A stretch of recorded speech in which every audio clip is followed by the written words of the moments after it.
What's up, Barnhill family, and welcome back to your home for all things combat sports. Yo. So before the main and co-main this coming weekend, we have a treat, and that is Robert Whittaker versus Dricus Du Plessis.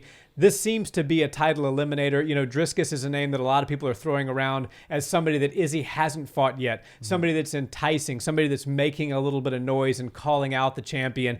But unfortunately for him, he's got to get through Bobby Knuckles to do it. And one thing we know about Robert Whittaker is he kills the dreams of every prospect trying to make the run at 185.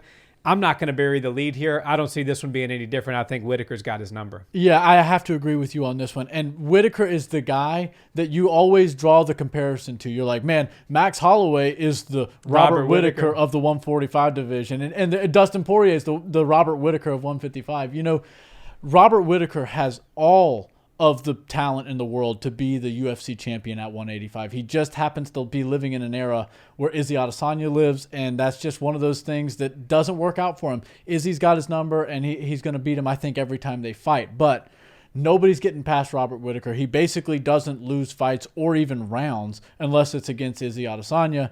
And when you talk about just the skill level, the guy is still evolving. He's already been to the top of the mountain. You know, he was down at 170, and he didn't have the success that he has now that he moved up to 185. Has just been, you know, the champion and had a really great career.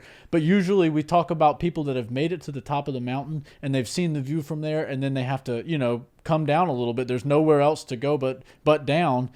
And it's weird to see somebody continue to evolve on the other side of the mountain. It's weird to see somebody strive to be the champion once again in a division they've already been the champion at. And people look at it as one of the best 185ers to have ever done it.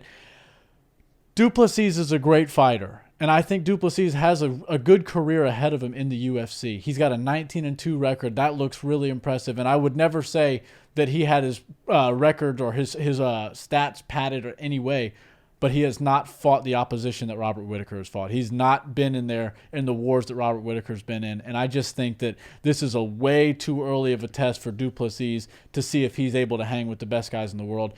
I think this is an awful matchup for him. I thought he looked pretty good against Derek Brunson. He seemed to not be able to miss. It's like he could throw a punch halfway across the octagon and somehow it would land on Derek Brunson's face.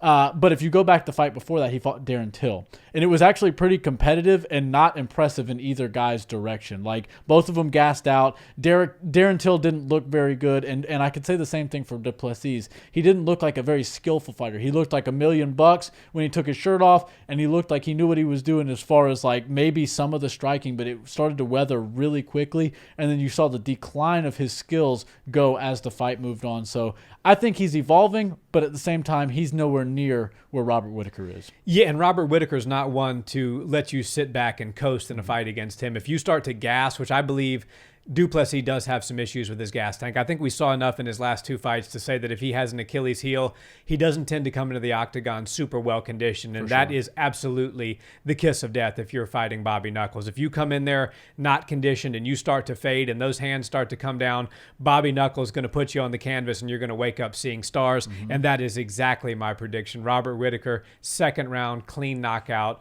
Dricus Du Plessis has got a bright future ahead of him, but not while Bobby Knuckles is sitting atop the number one contenders position in the division. Yeah, I've got to agree with you. And I think that Bobby Knuckles has the skills and the power to take Du Plessis out. Now, Du Plessis is a big body, especially at 185. He seems like he fills that frame out really well. But we're not always talking about power in this sport. We're talking about speed. And Bobby Knuckles brought all that speed that he had at 170 up to 185. And he seems to be moving lightning fast compared to most of the people he goes against at 185. And I think he's going to be 2 steps in front of Du Plessis for the entire fight. I see it also ending in a finish. Probably third round because Du Plessis is a durable guy. And it's probably going to take him a little while to figure out the range and everything. But Bobby Knuckles is so good everywhere, not just on the feet. You have to break it down. It's not just a ground fight or a feet fight. Man, he can fight in karate style. He can fight in boxing style. He can get real close in with you in the clinch. He can do great things on the floor. I think he's going to piece him apart primarily with that karate style that we've seen out of him lately. And we're going to see some sort of an awesome finish. I'm going to go TKO third round, but Du Plessis is going to have to live to fight another day. Yeah, and I think just to add one more point to that, I think Robert Whittaker is going to really be looking for the finish in this fight because if he is to get a third fight against Israel Adesanya. Now, a lot of people thought he had done enough to win that second fight. I think the judges probably got it right, but it was certainly close, way closer than the knockout that happened the first time. So I think that a lot of people, including myself, believe that Robert Whittaker can give Israel Adesanya a real run for his money.